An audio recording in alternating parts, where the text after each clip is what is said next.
ಸ್ನೇಹಿತರೆ ನಮಸ್ಕಾರಗಳು.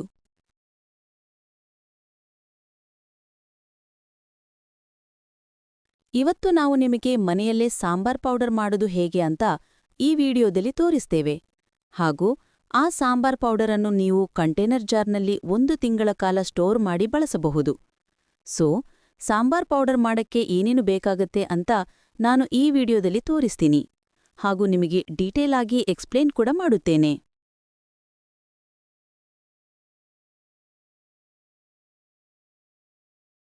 ದಯವಿಟ್ಟು ಈ ವಿಡಿಯೋವನ್ನು ಕೊನೆಯವರೆಗೂ ಮಿಸ್ ಮಾಡದೆ ನೋಡಿ.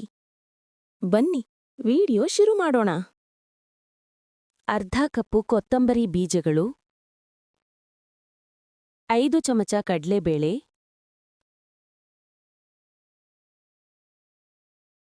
5 ಚಮಚ ತೊಗರಿಬೇಳೆ,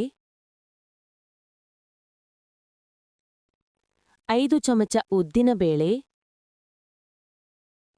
1 ಚಮಚ ಮೆಂತೆ, 1 ಚಮಚ ಕರಿಮೆಣಸು,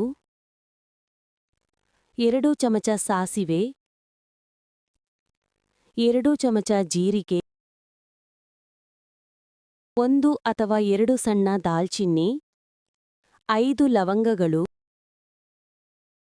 ರುಚಿಗೆ ತಕ್ಕಷ್ಟು ಒಣಗಿದ ಕೆಂಪು ಮೆಣಸಿನಕಾಯಿ, ಸ್ವಲ್ಪ ಕರಿಬೇವು, ಕಡಿಮೆ ಉರಿಯಲ್ಲಿ ಹುರಿಯಿರಿ ಹಾಗೂ ಸ್ವಲ್ಪ ಕಂದು ಬಣ್ಣ ಬರುವವರೆಗೆ ಹುರಿಯಿರಿ. ತುಂಬಾ ಜನರಿಗೆ ಈ ಥರ ಸಾಂಬಾರ್ ಪೌಡರ್ ಮಾಡೋದು ಗೊತ್ತಿಲ್ಲ. ಈ ಥರ ಸಾಂಬಾರ್ ಕೇವಲ ಹೋಟೆಲ್ಗಳಲ್ಲಿ ಅಥವಾ ನಿಮ್ಮ ಮನೆಯಲ್ಲಿ ಯಾರಾದ್ರೂ ಹಿರಿಯರಿದ್ರೆ ಅವರಿಗೆ ಮಾತ್ರ ಗೊತ್ತಿರುತ್ತದೆ.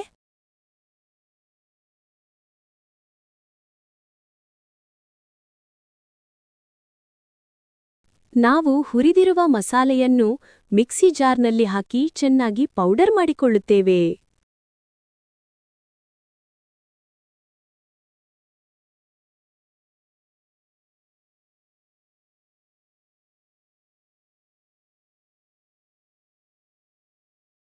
ಇಲ್ಲಿ ನೋಡಿ, ನಮ್ಮ ಸಾಂಬಾರ್ ಪೌಡರ್ ರೆಡಿಯಾಗಿದೆ.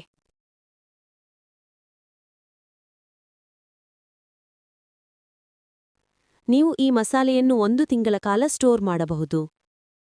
ನೀವು ಸಾಂಬಾರ್ ಪೌಡರ್ ಅನ್ನು ಆಚೆಯಿಂದ ತರುವ ಬದಲು ಮನೆಯಲ್ಲೇ ಮಾಡಿಕೊಂಡರೆ ನಿಮ್ಮ ಆರೋಗ್ಯಕ್ಕೆ ತುಂಬ ಒಳ್ಳೆಯದು.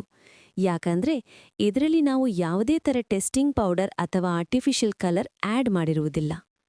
ಸ್ನೇಹಿತರೆ, ನಿಮಗೇನಾದ್ರೂ ಡೌಟ್ ಇದ್ದರೆ ನೀವು ನಮ್ಮ ಕಮೆಂಟ್ ಸೆಕ್ಷನ್ನಲ್ಲಿ ಕಮೆಂಟ್ ಮಾಡಬಹುದು.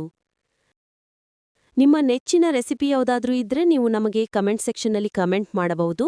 ನಾವು ಅದನ್ನು ಮುಂದಿನ ವಿಡಿಯೋದಲ್ಲಿ ಮಾಡುತ್ತೇವೆ.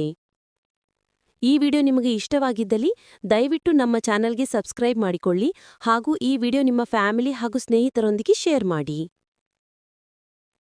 ನಮ್ಮ ವಿಡಿಯೋ ನೋಡಿದ್ದಕ್ಕೆ ಧನ್ಯವಾದಗಳು.